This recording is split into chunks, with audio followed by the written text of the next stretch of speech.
Han Meditations.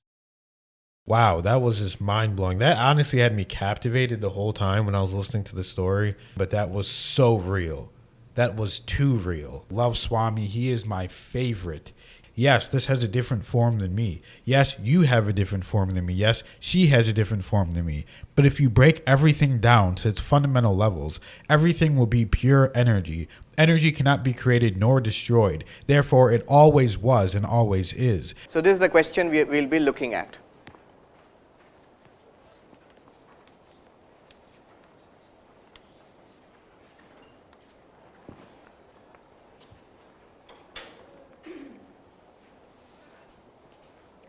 Vedanta is basically the teachings of the Upanishads.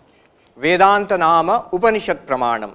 The definition of Vedanta is the philosophy based on the teachings of the Upanishads is Vedanta. I think most of you are familiar to some extent with Vedanta and the Upanishads. The Upanishads present the highest philosophical teachings of the Vedas. They are among the most ancient texts known to mankind. There is a long list of Upanishads. In fact, in one of the Upanishads called Muktika Upanishad, we find a list of 108 Upanishads.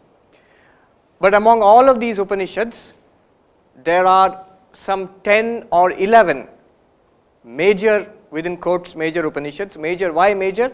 Because Adi Shankaracharya, some 1200 or 1300 years ago, chose these Upanishads to write his commentaries, Bhashyam, on these Upanishads. And these Upanishads basically have become the central texts of Vedanta. So the Vedanta movement you see all over the world, these Upanishads have become the source texts. Shankaracharya interpreted these Upanishads in a non-dualistic fashion, so his teaching is called Advaita Vedanta. That is the context in which we will be discussing all this today. Among all the Upanishads, especially among these major Upanishads, there is one Upanishad which is regarded, which is the smallest of all the Upanishads and also regarded as the toughest, and that is called the Mandukya Upanishad. There is a saying that Mumukshunam Vimuktaye Mandukyam Ekameva Alam.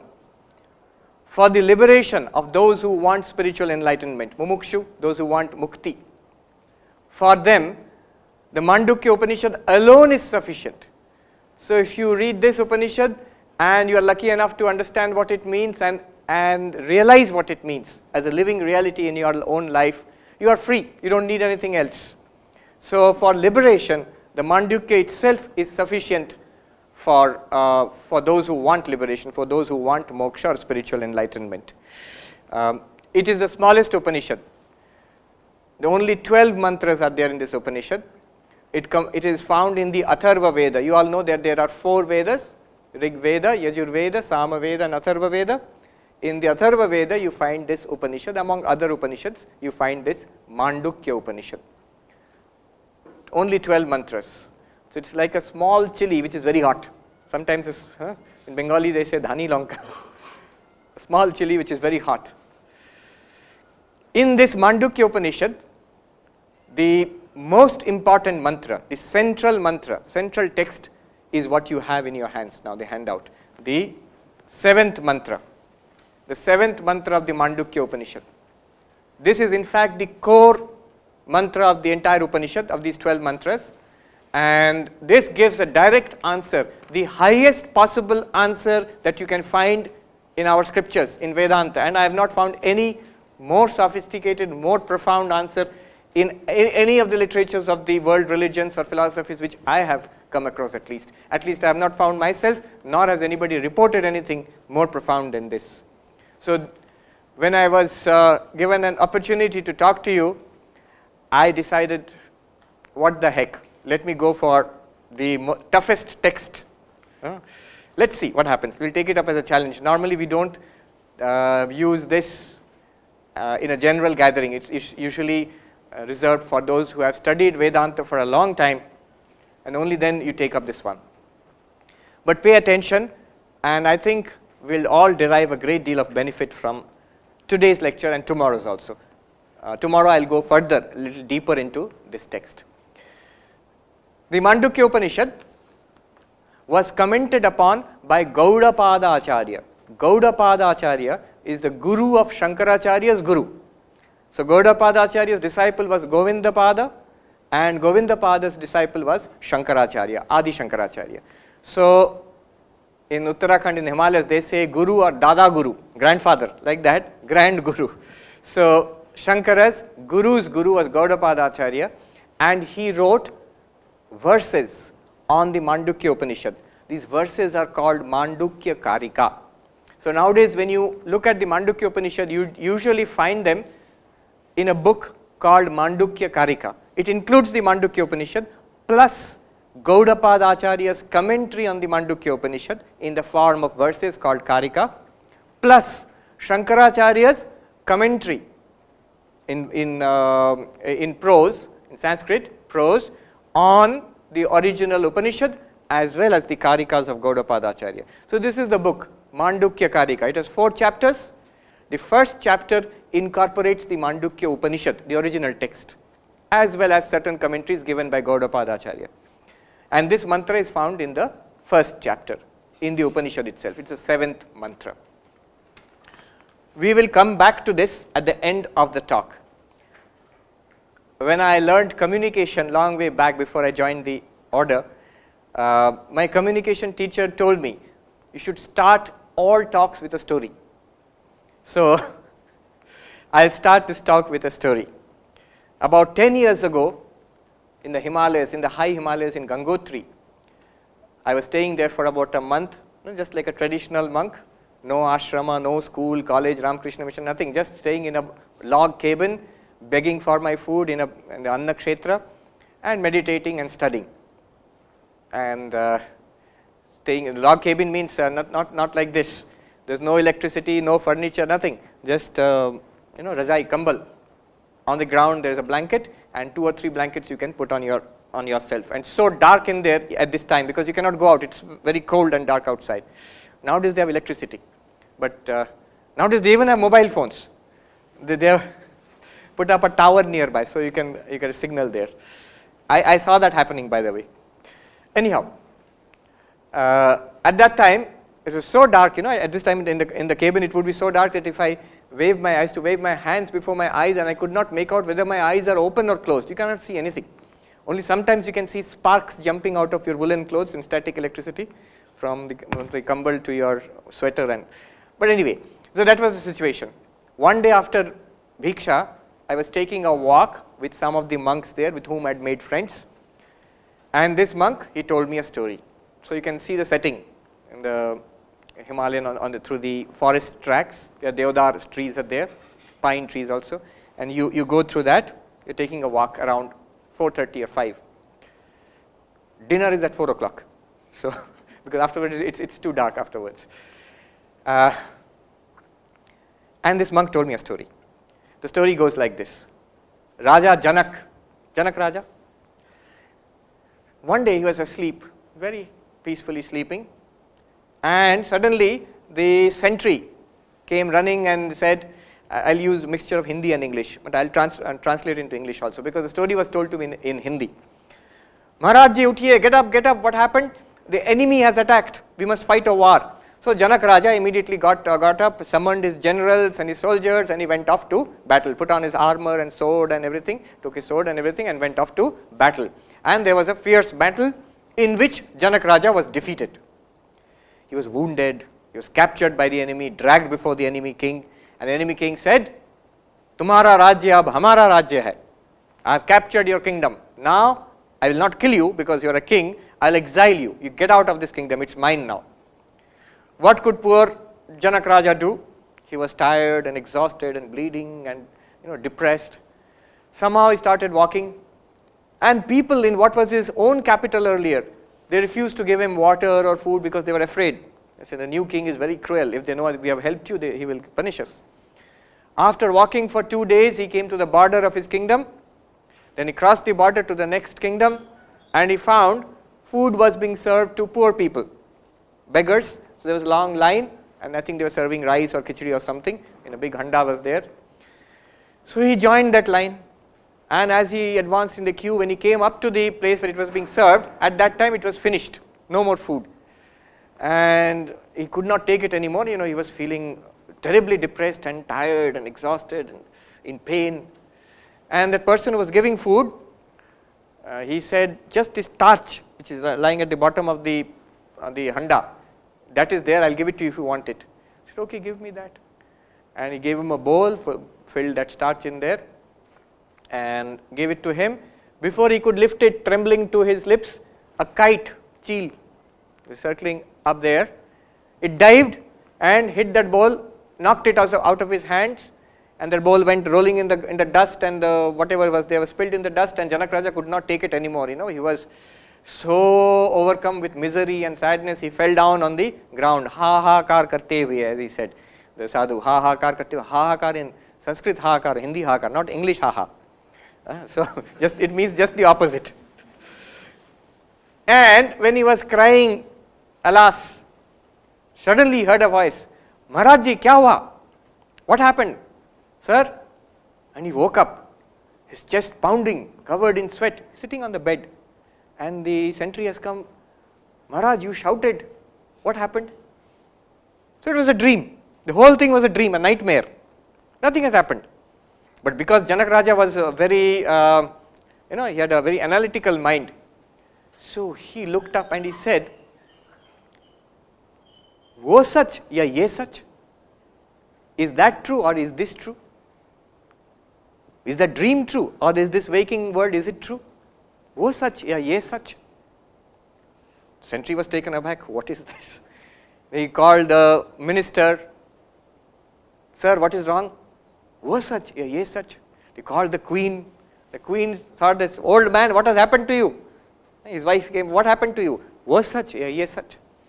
There's only one thing he's saying, wo sach ya ye sach? Nobody could understand this. Next day in the morning, in the marketplace, it's already problems. People are talking in hush hush. And Ashtavakra Muni, the great Jnani, he has come to the city and he heard this is what is happening. Now he was a Jnani, so he knew what has happened. He decided, I will go and visit Janak Raja. And he went to the court and he asked Janak Raja, kaise hain? Maharaj ji, how are you? And Raja said, wo sach hai, ye sach. That's what he's doing all day, sitting in the court, surrounded by the queen and the ministers and the army and the generals and everything.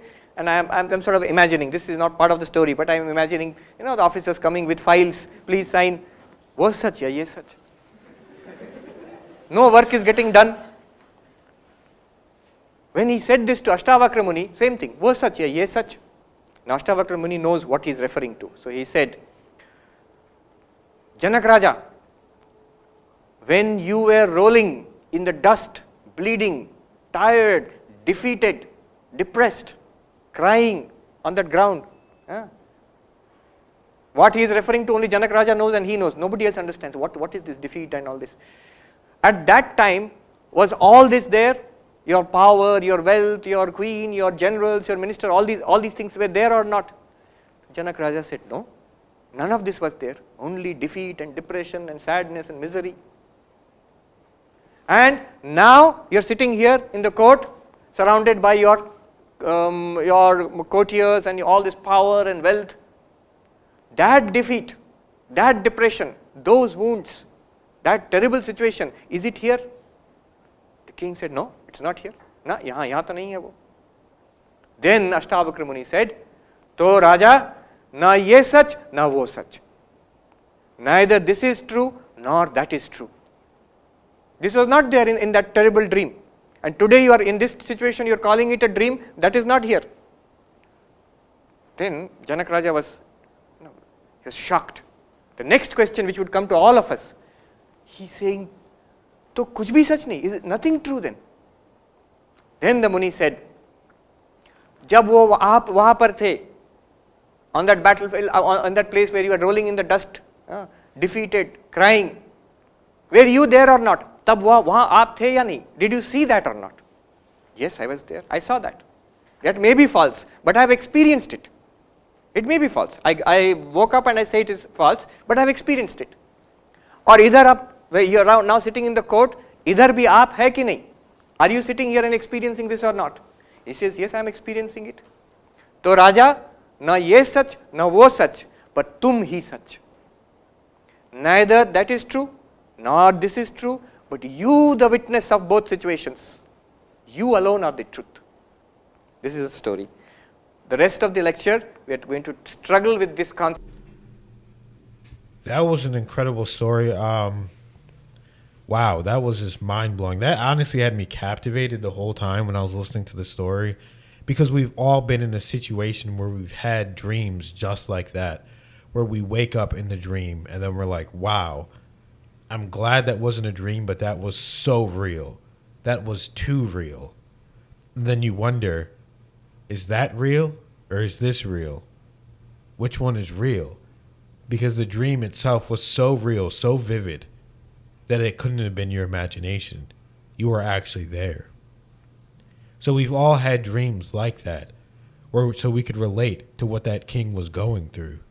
In the dream world itself, whenever you're sleeping, your spirit doesn't sleep, just your body.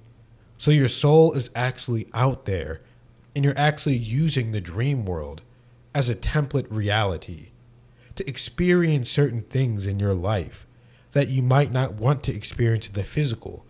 So you could choose to experience them in the dream world.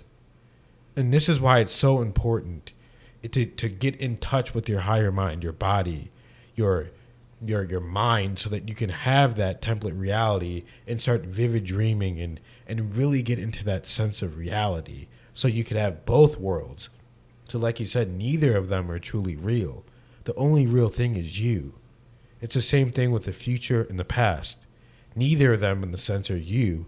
The only time is now. So the only real you is here in the present, in the moment, in the now. What do you think about that, Kelly? Yeah, as he mentioned, when you're dreaming and you can wake up and your body is literally having physical sensations because of what you were seeing in the dream, sweating, heart racing, these things. And if your body's literally reacting, it's like, what is the difference between it actually happening or not if your body's actually having a sensation over it? And same with visualizing. You know, there's been studies where like track runners, and they just close their eyes and imagine winning and doing the race, and they have scans of their brain and looking at the brain waves and the activity, and the brain is acting in the same way as if they were actually running the race. So these are true experiences, but you are the one experiencing it. So this is, I think we're just tipping our toes in. I'm eager to see what else he has to say. Exactly. Yeah, your brain can't tell the difference between the two, so. Accept and try to understand what is the meaning of this story. The meaning of this story and the meaning of this mantra are exactly the same, but we will see. We'll try to understand it. At least intellectually, let's get a grasp on what they are saying. Whether you will be convinced or not, that comes later. But understanding comes first. What he is saying is, I, who am I? The ego. You can put it this way. It's a jumbo duster. Okay.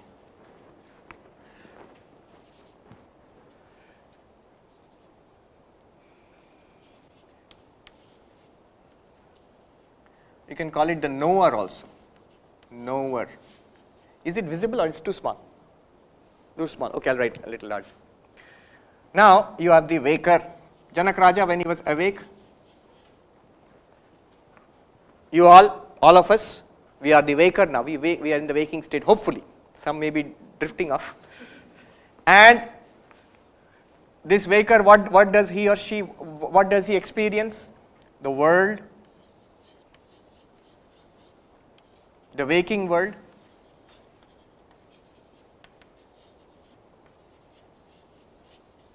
I'm just giving this name. The Sanskrit name would be Jagrat Prapancha. So the Sanskrit term is Prapancha. In Hindi also we say Prapanch, ye sab Prapanch hai.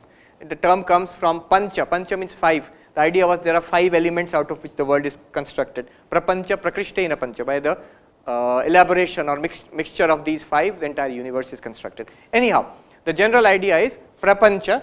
So the waker sees this waking world. And when Janak Raja was dreaming, or when we dream, he was the dreamer, and he sees a dream world.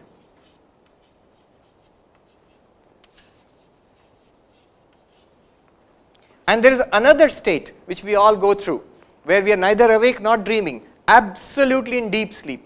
No dreams are there. Even modern science accepts it. Neuroscience also says that's dreamless sleep. One is REM sleep, you could talk about rapid eye movement sleep, another one is dreamless sleep. So this dreamless sleep, we can call it the sleeper, not the railway sleeper, there's a sleeper, the one who is in deep sleep. And we cannot say a sleep world, we can say a sleep world would be sleep blankness. What do we experience in deep sleep? Nothing, just blankness. Even I am sleeping, that kind of a thought also is there, no thought at all. So we can call it a sleep blankness.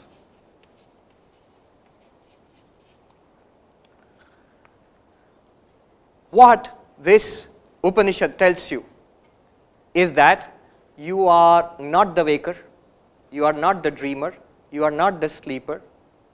What you are, the real you, is the fourth state, which is called Turiyam or Turiya. Now don't be scared about this term. Turiya simply means number 4. That's all. Turiya means 4. Chaturtham. The mantra here does not use the word Turiyam. That word was introduced later by Gaudapada Acharya in his commentaries. But the word mantra uses the word, if you will notice, Chaturtham, 4th. And Turiyam. This is all that the mantra is trying to tell you. All that Ashtavakra Muni was trying to tell Janak Raja. That what you saw, the defeated Janak Raja in the world where he was defeated, he was expelled from his kingdom, he was suffering in the neighborhood kingdom and lying on the ground, and all the circumstances of that world, the dream world, and he who was dreaming there, both are not real. But there is a fourth one who was watching that. Right now, you are the waker, I am the waker. This is not our real nature, but there is a fourth one who is watching this waker and the waking state, illumining both. And similarly in dream state. This is the basic idea. I will explain it with the help of an example. What is the reality? The reality or the real you, answer to this question is, who am I? According to this mantra is, you are this Turiya, the fourth. It's like roll number 1, roll number 2, roll number 3 and roll number 4. The Upanishad begins with this statement, Soyam Atma Chatushpat. Who am I? You have 4 aspects. You have 4 aspects. The Upanishad begins in the first mantra. The 4 aspects are these 4. Among these 4 aspects, 3 are false, 1 alone is real. 3 are false, 1 alone is real. Now the interesting thing is, the Upanishad says this is real, this is who you are, the answer to the question, who am I? But we are not aware of anything like this. If you talk about the waker and the waking world, we are aware of that. This is what we know, what we are right now experiencing. You are the waker, Mr. or Mrs. so-and-so, or Miss so-and-so, or Swami so-and-so, experiencing this classroom. This is the waker experiencing a waking world. This is what this is.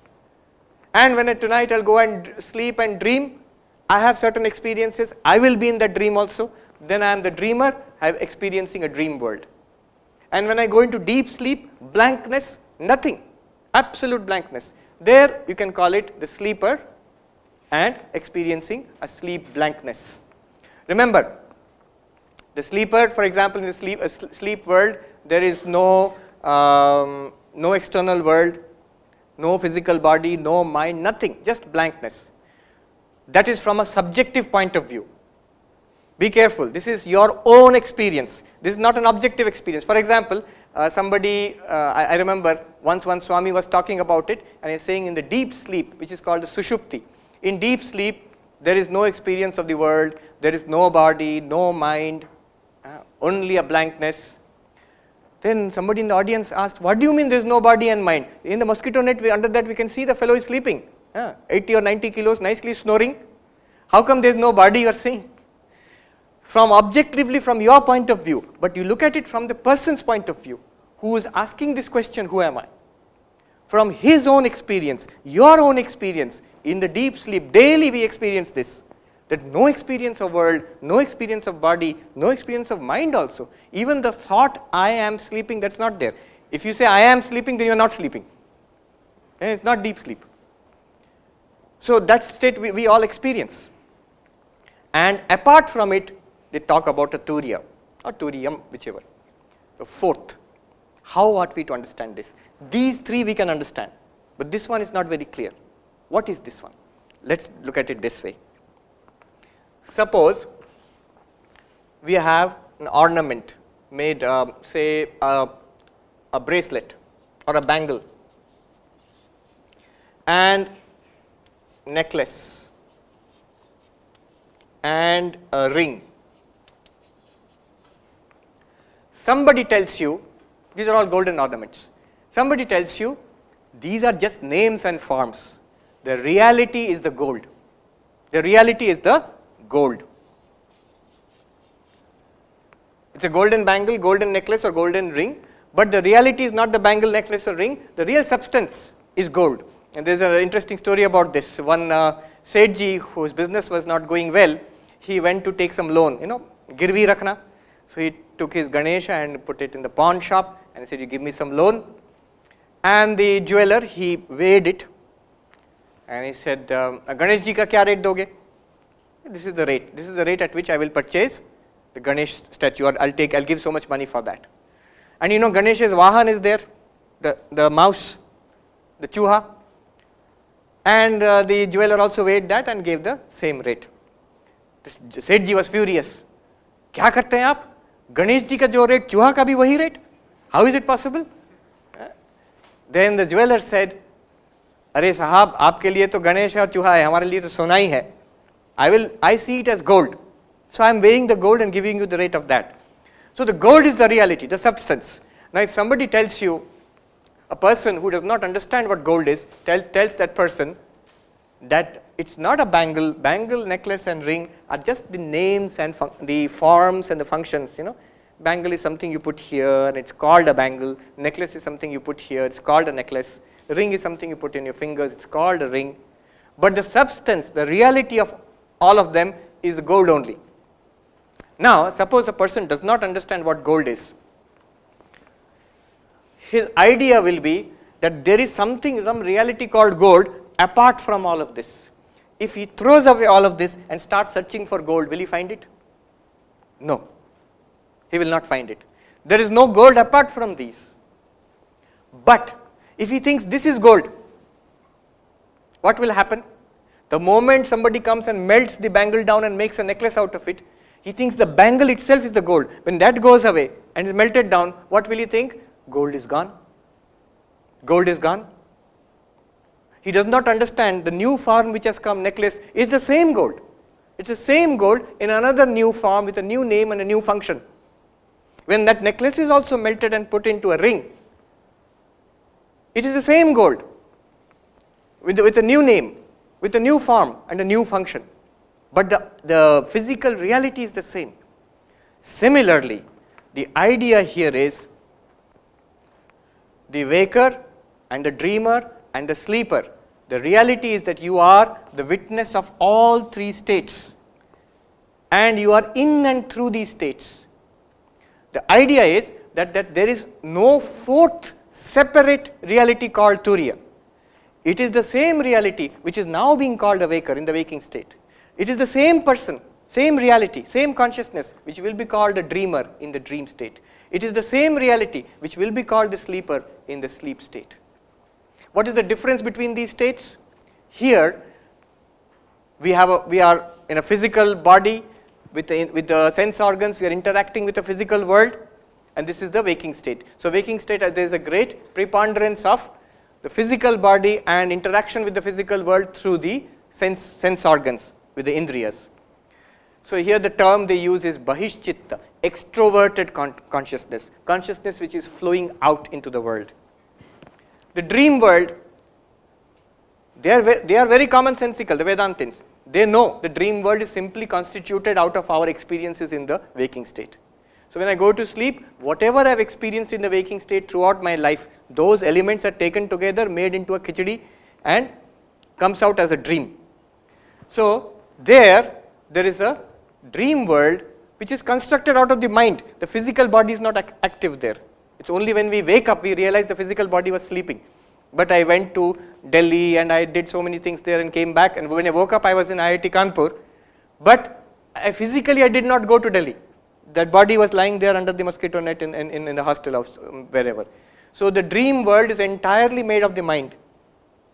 So there they say that the term they use is antah pragyam, where consciousness is directed inwards, working only in the mind, not externally in the world.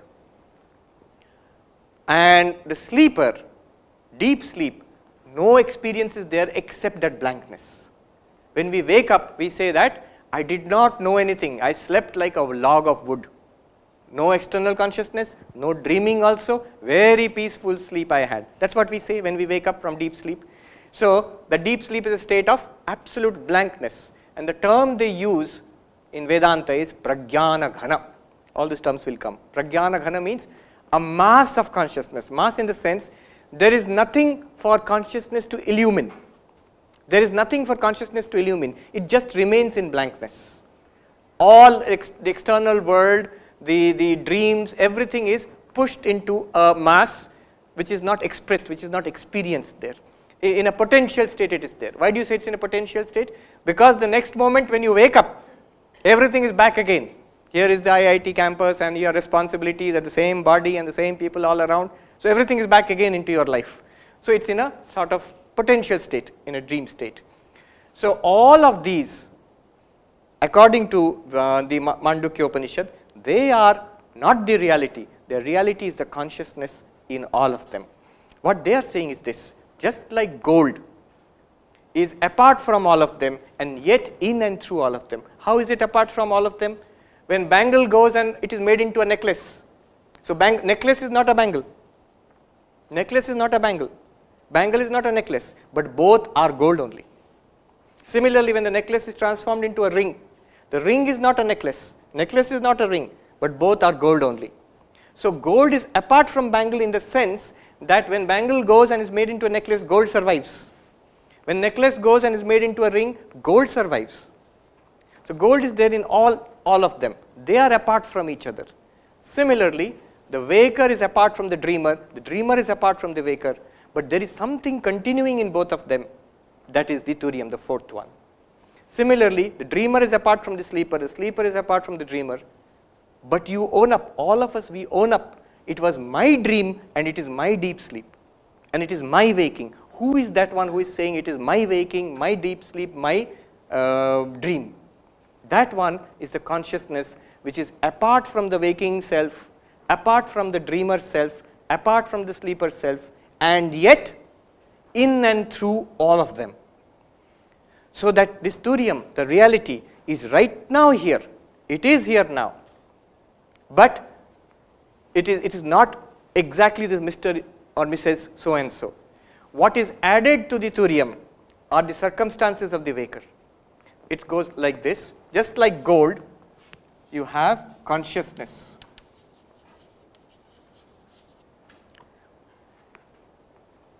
Just see, you are aware of this class now.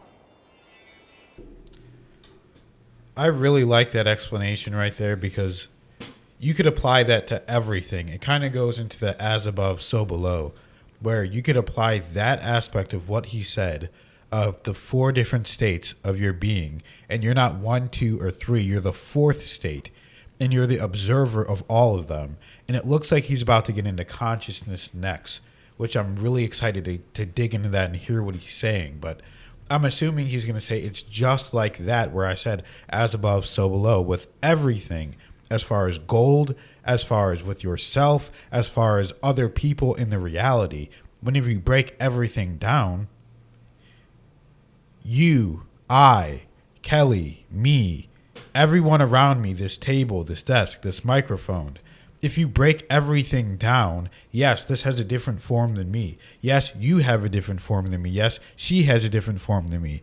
But if you break everything down to its fundamental levels, everything will be pure energy. Energy cannot be created nor destroyed. Therefore, it always was and always is. Therefore, that is the spirit. That is the one. Therefore, we are all truly one in that sense of reality. There's only one consciousness, but that consciousness separates out and goes into different bodies in physical realms so that it can experience reality from a different standpoint, because whenever you are in the one in the oneness, you know everything. You don't need to experience everything because you already know everything. So whenever you come into this physical sense, you can live out a reality where you can be in a playful state, you can be in a problematic state, you can be in any kind of state that you want where you believe that you have problems, you believe that you have to overcome certain things because you're growing and expanding. You can't get that level of expansion whenever you're just knowing everything and you're connected to the God consciousness. That is all that is. So I really like that whole explanation. It's so beautiful. It's so exciting to be able to watch this. Thank you to all the subscribers that really recommended this. Because of you guys, I'm watching this whole thing, and we're going to be putting out a lot of Swami content. So did you like that explanation, Kelly? What did you think about that whole thing? Yep, I like how he was breaking down the different states of being and the worlds. It kind of reminds me of this book I read about the ancient Mexican cultures, and the Mayans also broken down the worlds like that, but they also included lucid dreams as a separate world, so that's kind of interesting. But as he kept talking about the number 4, I was thinking the same thing as well. I was thinking he'll probably say that that's basically your inner being or your soul, but even deeper than that, consciousness, because I'm sure he's going to get into it more now, but that's, one person essentially can experience all those state of beings and still be the one same thing that they are, their inner being, their soul. But not only that, but one consciousness can be experiencing all the different lives and it's still the same thing inside. So with his analogy with gold can be a million different types of necklaces, a million billion different types of bracelets, rings, etc. But all of those different ones are still come down to being one gold, which is how we are. We are one consciousness. So very, very cool. Very, very interesting. Yeah, very interesting. So let's just watch some more. He's about to break it down and get into it. So I'm excited to watch it. So before this class was not there, something else was there in your life. Now this class is going on. After some time this class will be over, something else will come. Maybe you'll go back to your hostel or your house. So a new circumstance will come. In all cases, what happened before, what is happening now, what will happen later, you are the consciousness watching all of them. The circumstances are coming and going. Look at your own body. You see yourself as a young person or a middle-aged or an old person. Remember, the same consciousness was watching when you were a 10-year-old kid, when you were 20 years old, what you are now, and it's the same consciousness which will be watching when you are much older. So the body is changing continuously. The consciousness which watches the same. How can you say it is the same? Because it's our experience. We own up to it. I was the one in the 10-year-old's body. I am the one in the teenager's body. I am the one in this middle-aged body. So who is this continuous I? Because the body is changing. Body is continuously changing. Similarly, the mind is also changing. Imagine your mind when you are in, say, class 10. You're sitting for your class 10 examination. Why I'm saying class 10? Because everybody remembers the class 10 board exams and the first big board exams which you had to face. So imagine your mind at that time, what you knew, what you did not know, what you liked, what you did not like, what you wanted, and just imagine, compare it with your mind now. You know so many things more. Your likes and dislikes have changed. What you want in life has changed. So the mind is also continuously changing. But there is the same consciousness which was watching the mind of that class 10 student is also right here watching the mind of this IIT student now. So mind is a series of changes. Consciousness is not changing. Similarly, every day when we go from waking to dream to deep sleep, When we go from waking to dream to deep sleep, the consciousness is the same. See, the world has changed. The waking world disappears and the dream world comes. A dream body comes. Remember, the body which you have in the dream is different from the body of the waking world. Why? Because the waking world body is lying on the bed. But in the dream body, you are doing so many things. It's a false body, no doubt. But your experience is that you have a body there in that world. So, consciousness is apart from the waking world and the waking body. Consciousness is apart from the dream world and the dream body. And consciousness is apart from the deep sleep blankness. It is in and through all of them. The states are coming and going, and the ego associated with each state is coming and going, but the consciousness is illumining all of them. The correct way to show this diagram would be, the fourth one is not here, but the fourth one is here, Turiyam or Turiya. It illumines the waker, illumines the dreamer, illumines the sleeper, and this is the only reality. Yeah, all of them. And this is the answer to who am I? The question is, what are you or what am I apart from this waking state, apart from the dream state, apart from deep sleep, apart from the physical world of the waking state, apart from the mental imagination of the dream state, and apart from the blankness of the deep sleep state. One of our Swamis used to give this example. Station master sitting on the station, maybe in Kanpur, and first Rajdhani Express comes on the platform number 1 or something. Rajdhani Express comes. So very important train, lot of people are getting in and getting out, so much of rush is there, so much activity. The station master watches. Then he gives a signal, the Rajdhani Express goes away, but the station master does not go away with Rajdhani Express, he is watching. Then another train comes, maybe a goods train, no activity, smoky, not many people, and very few people, 1 or 2 people may be there. It comes and stops for some time, station master is watching. He gives the signal, the goods train goes away. But the station master has not gone with the goods train. He is on the platform watching. Next, what happens? No train is there. It's a blank platform. The blankness is there. The station master is watching the blankness. Now, this is exactly what is happening. You, the pure consciousness, you watch the arrival of the waking state, just like Rajdhani Express. So many hopes and aspirations and success and failure and problems, all of it comes with the body and with the world, and you are watching. Only thing is, you get identified with the mind in the waking state and say, I am Mr. So-and-so and this is my reality. These are my problems, these are my hopes, success and failure, these are my goals. After some time that disappears. You, like the station master, this one, you are watching. Dream world comes with a dream body, with dream, nice dreams and nightmares and all and so forth. You become identified with the dream body and dream mind, and you go through these dream experiences. Then that also goes away, blank platform. You are the consciousness watching the blank platform. And again the waking state comes, and Rajdhani Express comes again. But you are apart from all of them. Not only you are apart from all of them, you are untouched by all of them. You are untouched by all of them. The sufferings and enjoyments of the waking state, of the dream state, and the blankness of the sleep state, none of them touch the pure consciousness which is apart from all of them. But it sustains all of them. In its light, the entire game is illumined. This whole thing is illumined in its light. Now we'll quickly go through the verse and try to understand what they're trying to say. I actually like that a lot. That was actually really interesting.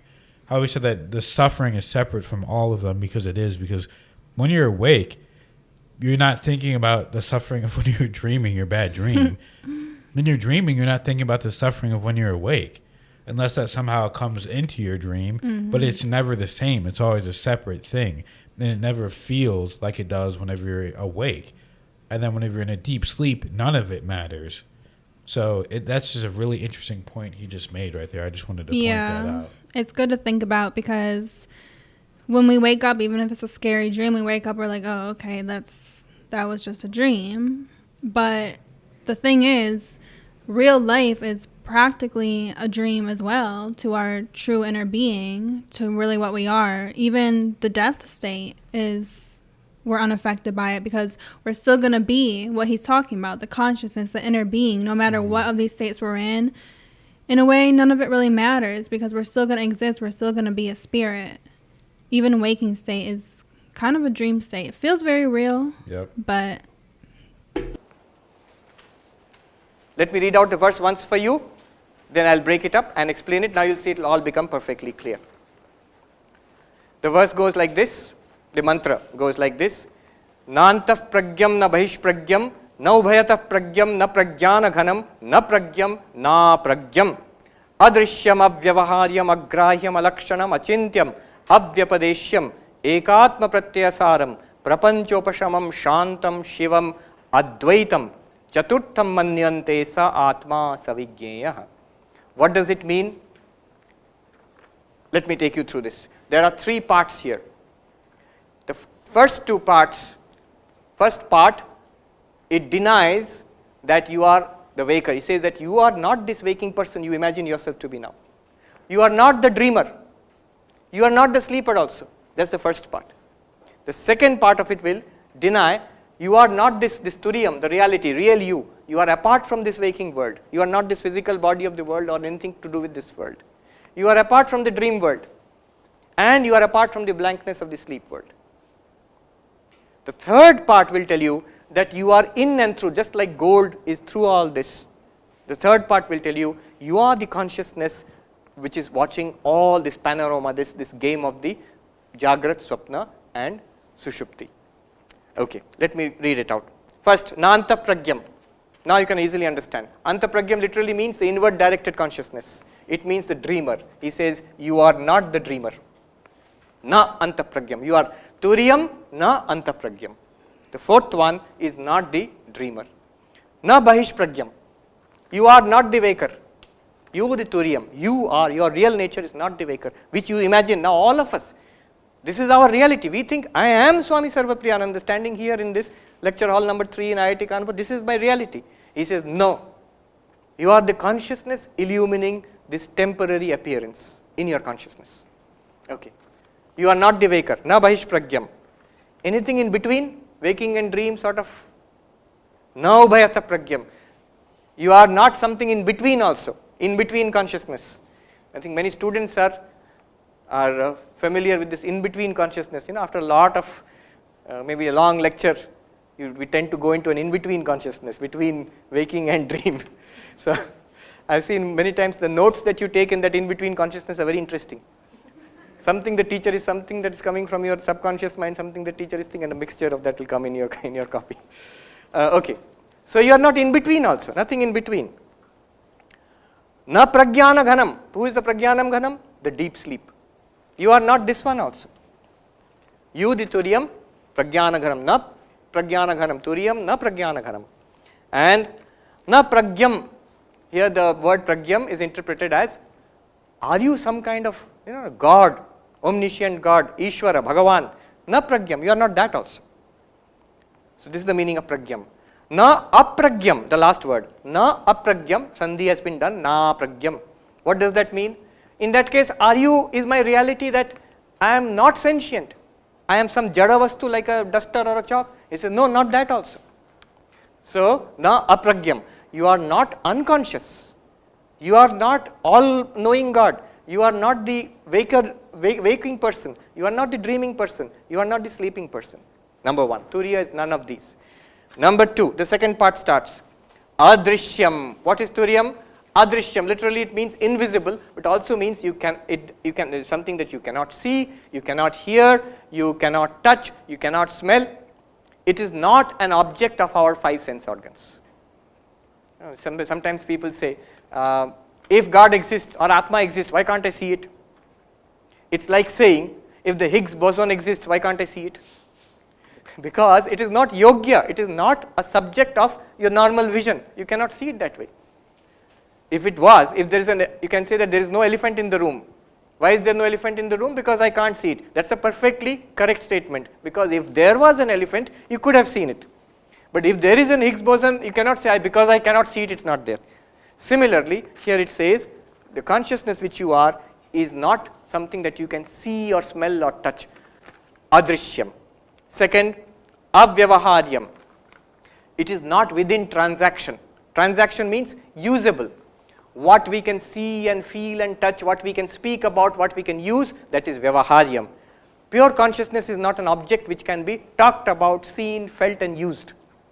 It is not transactable, it's avyavaharyam. But remember, it is the ground, it is the source of all vyavahara. Without that, none of this can occur. None of this can occur without the pure consciousness, which is illumining all this. But it is itself avyavaharyam. Agrahyam, it cannot be grasped, which means it is not a vishaya of the pancha karmendriyas. You cannot hold it with your hands, you cannot walk to it in pilgrimage. You are going to Badrinath or Kedarnath, I am going to Turiyam. You cannot walk to the Turiyam. And so agrahyam. Alakshanam, this is a technical term, it means it cannot be inferred. Lakshana here means the sign by which you infer something. The road is wet, so what do you infer? There was rain earlier. So is there some such sign? In Sanskrit, the classic example is Parvato Vanniman Dhumat. There is fire on the hill because I can see smoke. There is a relation between smoke and fire. So if I see the smoke, I can infer there is fire. A lot of science is done like that.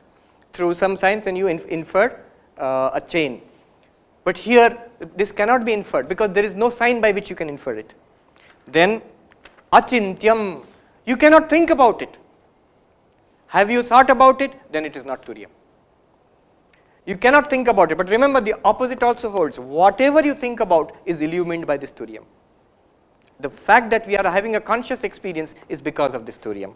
So you cannot think about it, achintyam, avyapadeshyam. It literally means it cannot be named. It cannot be named. It will take some time to explain why it cannot be named, but it's very interesting. Shankaracharya there goes into an exposition. Where can we use language? Where can we use language? There are 5 areas where language works, and he shows in the Turiyam, none of those 5 apply. I can tell you in brief, you can work it out for yourself.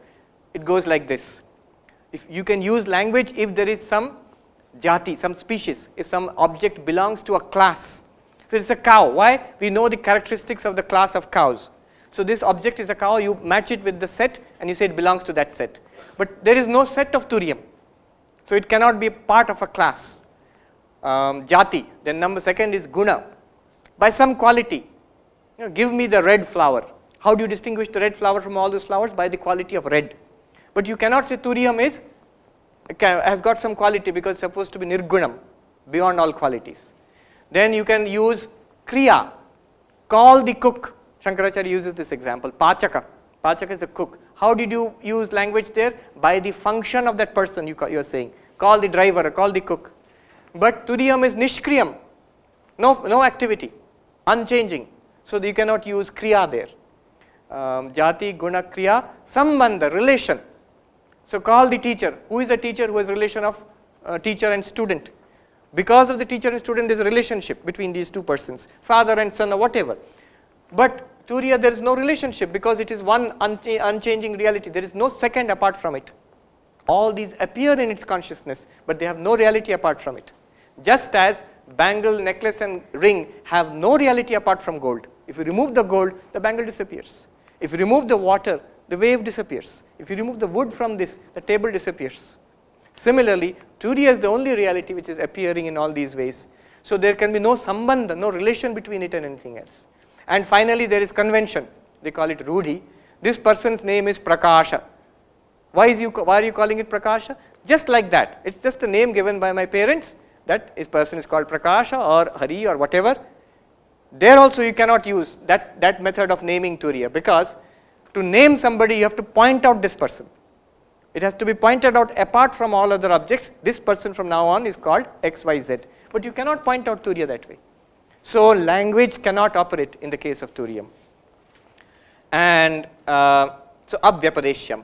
Up to this part is the second part of the mantra, where you will see actually he denies that Turiya is any of this. The entire physical world, the entire dream world and the blankness of deep sleep, all of them are denied here actually. You cannot see it, you cannot touch it, you cannot infer it, you cannot think about it, you cannot speak about it. So all of this is denied. None of this is Turiyam. And then the third party comes to, then what is Turiyam? Now it speaks about it in positive terms. He says, Ekatma pratyaya saram. Eka, one, Atma, I. Pratyaya, the cognition, the feeling of I-ness. Saram, the essence. If you follow this I feeling, you will come to Turiyam. You know, when Ramana Maharshi says, who am I? You practice that. It's this thing. Ekatma pratyaya saram. This is exactly what Ashtavakra Muni told Janak Raja. In the dream state, where you there? Dream is false, no doubt. But were you there? Yes, I was there. In this waking state now, are you there now? Yes, I am there. That is the Atma Pratyaya. I feeling, the consciousness which is in the waker, in the dreamer, and even in the sleeper, which is illumining the blankness of deep sleep. That consciousness is in and through all this, just like gold is in and through all this. And that is the Turiyam. Ekatma Pratyaya Saram. This is a very, very extraordinary word. Atma Pratyaya, I feeling. You follow that I feeling, you come to a core which is the Turiyam itself. Prapancha Upashamam. Upashamam means cessation. Prapancha is, these are Prapancha. Jagrat Prapancha, Swapna Prapancha, Sushupti, you cannot call it Prapancha, but anyway. Prapancha Upashamam. What is the Turiyam? Where it is completely untouched by the trouble and the sorrows and the limitations of these three Prapanchas. Shantam, absolutely peaceful, ever undisturbed. There is no world there to disturb you. That is your reality. And Shivam, Shivam here means Ananda Swarupam. It is full of joy. Advaitam, non-dual. Non-dual why? Because there is nothing apart from Turiya. Just as gold is Advaitam with respect to bangle, necklace and ring. Ring is apart from necklace, necklace is apart from bangle. But none of them are apart from gold. In fact, in all of them, what is the only reality? Gold. Why do you say it is the only reality? Because if you remove the gold, they will disappear. So with respect to these three, gold is Advaitam, non-dual. There is nothing apart from gold in this. Similarly, with respect to our universe, three universes, waking universe, dream universe, and the darkness of deep sleep. With respect to them, Turiyam is Advaitam. They are not apart from you, the Turiyam. In fact, in that sense, it's a tremendous statement. If this is not apart from you, the Turiyam, in that case, this waker is you, the Turiyam, and this entire waking world is actually you, the Turiyam. In that sense, you are the world. You can actually, the Advaitin declares, I am the world. Atme Vedam Sarvam. I am everything. I feel oneness with everything. Just like in the dream world, you were there, many people were there, non-living things were there in your dream.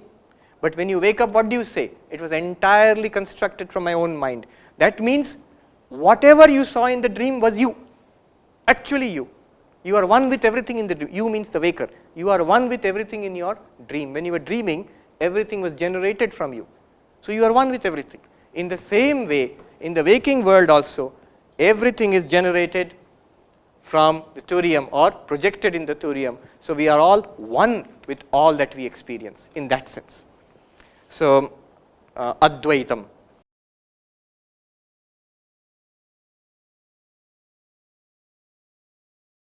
That's how it works as well.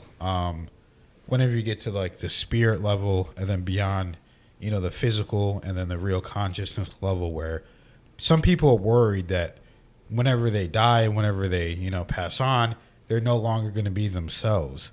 But what you have to realize is that the only time is now. So you are always you, no matter what. It's just like Swami just pointed out with the three different realities, and each of those realities, they all stem from you. They all are created by you. You are the world. You're not in the world is in you. That's what people need to realize.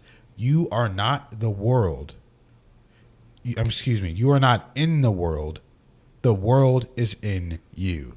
So people really have to think about that, realize that the world is within them, therefore they create the reality that they want. So you have to get to a place of non-resistance and non-insistence and just be in the flow of things and truly trust the reality, your higher mind, God, the universe, all that is, to bring you what you want, and stop being so insistent and nitpicking on the small things. So that's just something I wanted to say. Did you want to say anything, or do you want to continue?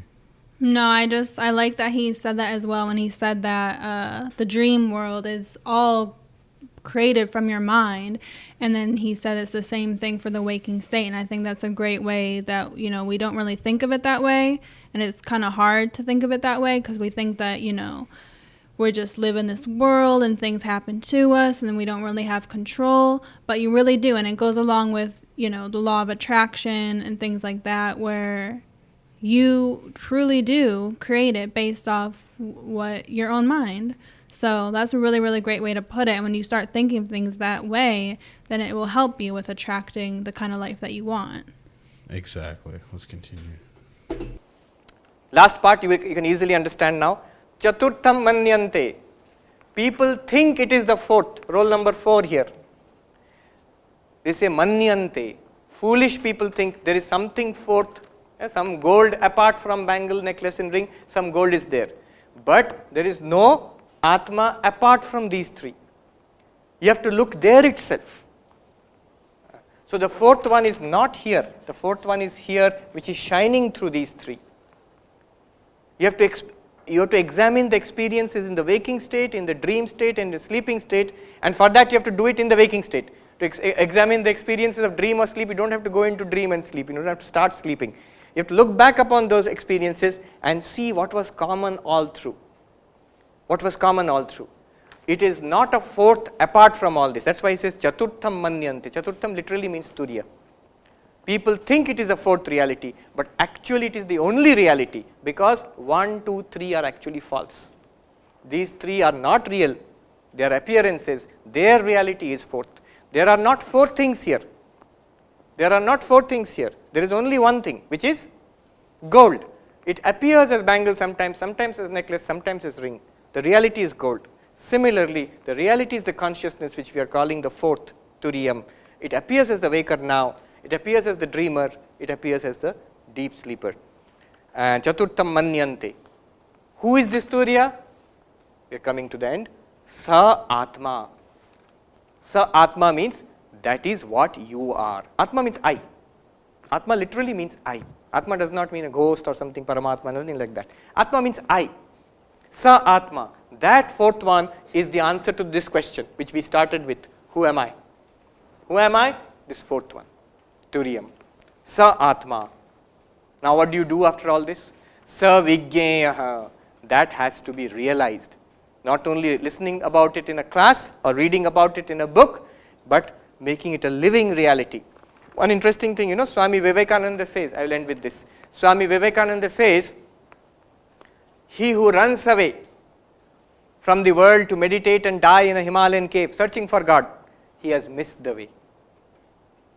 He who plunges headlong into the luxuries of the world, he wants to enjoy the world, he too has missed the way. Then what is the way? The way is to deify the world, to spiritualize your everyday life. That's what Swami Vivekananda says. Now with this background, you can actually understand what he means. It is the pure consciousness which you are appearing as the waker now. But it is the same thing which in all beings. And it's the same thing which appears as the non-living world. And therefore, it is the same spiritual reality which I am, which you all are, which all this is. In that sense, we are one with the world. That is spiritualization of the world. When Upanishad says, Ishavasyam idam sarvam, you see God in all beings. This is how you see. This is the most profound and very sophisticated way of looking at it, which you find in the Mandukya Upanishad. And therefore, if anybody, Swami Vivekananda says, if you leave all this and search for Turiya elsewhere, it is like throwing away the bangle, necklace and ring and searching for gold. You miss the way. If you grasp hold of this waking world, this alone is real and I am this one, then you are in trouble, because this one will slowly become old and sick and die. This waking world is continuously changing. Sir, why do we consider light better than dark? Or similar traits? I might not make myself. That was super powerful, super enlightening. Honestly, a lot of the stuff we already knew, but it's just really good to get a refresher on another perspective. And I really liked how he mentioned the religious texts and then the examples that he used. So that was just very beautiful and very enlightening. And the more information that you get, the more knowledge you'll be able to download from the ethereum of space-time, which is what people have to realize. And thank you to everybody that recommended us watch it. There's a part 2 that we're going to be watching as well, I believe. I believe there's a part 2. If there is, we're going to be watching that as well. But that was just awesome. I loved how he explained it, breaking it down with the gold and the bangle, the necklace, and the different types that the gold can be created into. But if you remove the gold, there's nothing. And if you remove the necklace, there's still gold there. So that's a great explanation of how reality works, how consciousness works, how we work as human beings and as the true observer of all realities. So I really love that whole explanation. I love Swami. He is my favorite. He is my favorite. So we're going to continue watching videos by him and exploring his content. So what did you think, Kelly? Yeah, it was great. I think it's a really, really good one to watch for any beginner who isn't very, isn't very profound yet with consciousness and reality, and they're still kind of getting their mind grasped around these things. I would definitely, if anyone ever asks me for recommendations or I'm in conversation and they want to know more, I would definitely recommend this video. And I'm definitely going to keep his analogy in mind about the gold with different jewelry types, because that's a really, really good one as well. So, and of course, in everyday conversation, we're the kind of people that will just be talking about these kind of things. So I'm sure the opportunities will come up and we're going to keep sharing this knowledge. It was really, really cool. And again, we're really, really grateful that it was recommended, because anything like this, consciousness, reality, the more you listen to it, the more you learn, the more you learn, the more you learn, just the better understanding you have of it. So our mind and our consciousness is definitely expanded even more just by listening to this as well. Yeah, and it definitely was, the way he described it was definitely geared towards beginners of the subject, going over it that many times just so it drills into people's mind. But I would recommend anybody, no matter what skill level you're at, to listen and relearn this kind of knowledge and go back and listen. And just the stories that he told, even of the king and the dream, that set it up perfectly. And that was just such a nice touch and really set the stage for how reality works. And is this reality real? Is this real, or is that real? Just asking the question of what consciousness is, what it means to be human, and what it means to be alive in this reality. So we enjoy this so much. Thank you guys for recommending it. Thank you for watching High Meditations. So much more to come. Thank you, and we'll see you in the next one.